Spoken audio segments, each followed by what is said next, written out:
5 kehebatan Soeharto ini pernah membawa Indonesia pada masa kejayaan. Sulit untuk tidak mengakui bahwa di era pemerintahan Soeharto, Indonesia berada pada masa-masa kejayaan. Apalagi kalau membandingkannya dengan realita hari ini. Di tangan The Smiling General, reputasi Indonesia di mata dunia semakin mencengkram. Soeharto membenahi dan merintis dengan rapi warisan pemerintahan Soekarno. Menutupi borok-borok dan meredam aksi-aksi yang dianggap mengganggu, tidak perlu atau bahkan mengancam keberlangsungan hidup negeri ini. Mendoktrin dan menciptakan image sebagai seorang pemimpin yang hebat dan nyaris tak ada cacat. Ada kekuatan apa saja di balik tangan Soeharto? Kali ini channel Demokrasi akan mengulasnya untuk Anda.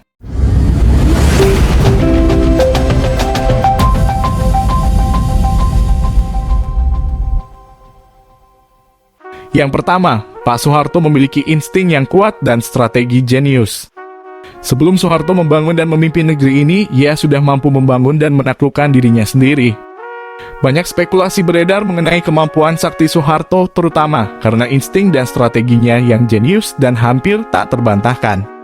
Sejak menjadi kadet kenil dan jenderal, Soeharto sudah mampu menunjukkan kapasitas untuk membawa dirinya. Ada pula informasi yang menyebutkan kalau Soeharto banyak melakukan renungan dan tapa alias meditasi, yang membuatnya mengerti hakikat hidup, sehingga akhirnya tidak hanya bisa membawa diri. Soeharto pun didaulat untuk membawa kehidupan bangsa ini menuju masa-masa emasnya. Kedua sering dijuluki Bapak Pembangunan Indonesia. Pembangunan memang menjadi proyek yang mewarnai hari-hari pemerintahan Soeharto. Nama kabinetnya adalah Kabinet Pembangunan hingga 7 generasi dan Soeharto dinyatakan lengser. Ia juga mendapatkan gelar Bapak Pembangunan, meski hal ini juga sempat menuai kontroversi. Konsep trilogi pembangunan yang diusung Soeharto memang membawa bangsa ini pada kejayaan berkali-kali. Sebut saja masa-masa di mana Indonesia bisa mengalami swasembada beras, penekanan inflasi dari 650% hingga menjadi 12% saja, pembangunan waduk-waduk dan banyak lagi. Intinya, pembangunan besar dan kecil pada masa-masa itu terasa nyata dibanding hari ini. Ketiga, mampu meredam konflik dengan Malaysia. Soekarno mungkin terkenal dengan istilah ganyang Malaysia, namun Soeharto justru sebaliknya. Soeharto lebih memilih merangkul saudara serumpun Melayu Indonesia itu. Dengan kemampuannya berdiplomasi dengan berwibawa, membuat seorang Mahathir Muhammad sampai menjatuhkan rasa respek dan hutang budi padanya. Indonesia dan Malaysia jadi tidak banyak gontok-gontokan masalah akuisisi budaya maupun wilayah seperti sekarang. Negeri kita ini bahkan disebut sebagai the big brother di ASEAN di zaman Soeharto. Keempat, mampu menyederhanakan kehidupan berpolitik. Zaman sekarang ada banyak sekali partai yang populer berkembang hingga yang minor. Namun di zaman Soeharto hanya dikenal 3 partai politik saja, yaitu Golkar, PDI, dan P3. Hal ini dilakukan untuk menyederhanakan kehidupan berpolitik di Indonesia. Karena sistem sebelumnya yang dikenal dengan multipartai di era Soekarno dianggap membuat pembangunan mandek dan kabinet mengalami jatuh bangun. Namun pada akhirnya kebijakan ini menimbulkan kritik dan konspirasi politik yang ditandai dengan peristiwa tidak menyenangkan di kalangan masyarakat.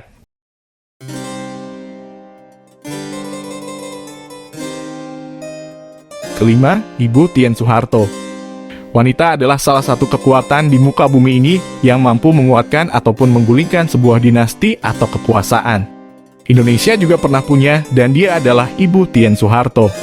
Wanita murah senyum dan karismatik yang sangat dicintai rakyatnya. Sampai-sampai di akhir hayatnya, rakyat ikut melepaskan kepergiannya dan berduka berhari-hari. Soeharto memang merupakan seorang jenderal yang gagah dan gahar, dan Ibu Tien Soeharto menjadi salah satu kekuatan istimewa yang dimiliki Soeharto. Konon wanita bernama asli Raden Ayu Siti Hartinah ini memiliki anugerah yang mampu menggiring siapapun di sisinya pada masa kejayaan. Tanpa banyak penjelasan, siapapun yang merasakan era Soeharto mungkin bisa memahami hal ini. Sedangkan ketika Ibu Tien berpulang, konon Soeharto pun perlahan-lahan mengalami kemunduran hingga akhirnya dilengserkan. Akhir kehebatan Soeharto memang bagai ungkapan karena nilai setitik rusak susu sebelanga. Ada banyak kehebatannya, namun tidak sedikit pula kritik untuk masa pemerintahan Orde Baru tersebut. Indonesia yang saat itu digadang-gadang aman, damai, makmur, dan tentram seolah menjadi fata morgana. Meski begitu, masih ada juga yang kangen dengan apiknya riwayat Indonesia di masa itu.